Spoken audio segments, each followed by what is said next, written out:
మహబూబాబాద్ జిల్లాలో భారీ వర్షాలకు ఇంటికన్న రైల్వే ట్రాక్ పై వరద నీరు పోటెత్తింది. దీంతో రైలు పట్టాలు కొట్టుకుపోయాయి.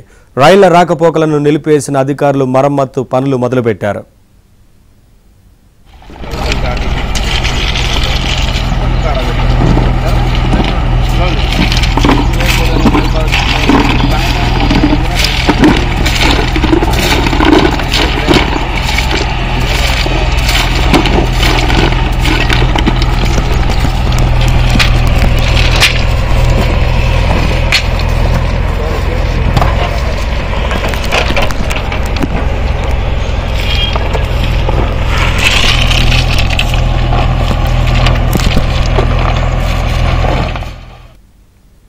మహబూబాబాద్ జిల్లాలో భారీ వర్షాలకు ఇంటికన్న రైల్వే ట్రాక్ పై వరద నీరు పోటెత్తింది. దీంతో రైలు పట్టాలు కొట్టుకుపోయాయి.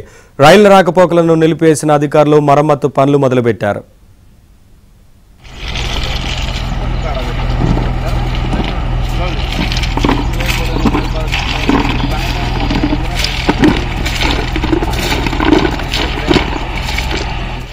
అప్డేట్స్ మా కరెస్పాండెంట్ నవీన్ అందిస్తారు.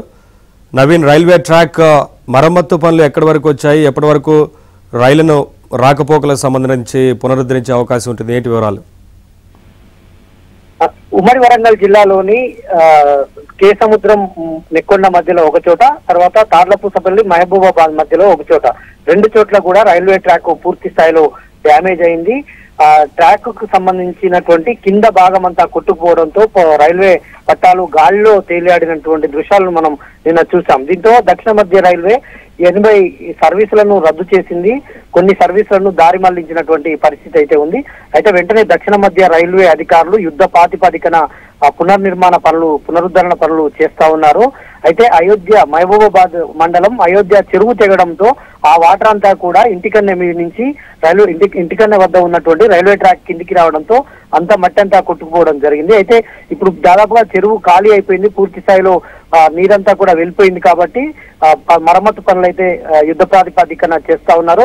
మరోవైపు సాయంత్రం వరకు మరోసారి వర్షాలు వచ్చేటువంటి వాతావరణం అయితే కనిపిస్తా ఉంది. ఎందుకంటే ఇప్పటికే మబ్బులు అయితే ఉన్నాయి ఈ ప్రాంతంలో. అయితే మళ్ళీ వర్షాలు వస్తే మాత్రం కొంత పనులకు ఆటంకం కలిగేటువంటి అవకాశం అయితే ఉంటుంది. కానీ ఇప్పటి వరకు అయితే ఆటంకం లేకుండా పనులు అయితే కొనసాగుతా ఉన్నాయి. దాదాపుగా సాయంత్రం కానీ రేపు ఉదయం వరకు కానీ ట్రాక్ అందుబాటులోకి తెస్తామని రైల్వే అధికారులు చెప్తా ఉన్నారు. రెండు చోట్ల కూడా డ్యామేజ్ అయినటువంటి రెండు చోట్ల కూడా రైల్వే యంత్రాంగం పూర్తి స్థాయిలో పనులు అయితే వేగవంతం చేస్తా ఉన్నారు. వీలైనంత త్వరగా పునరుద్ధరణ పనులు చేస్తామని అయితే వాళ్ళు చెప్తున్నటువంటి పరిస్థితి కనిపిస్తోంది. Naveen, thank you Naveen.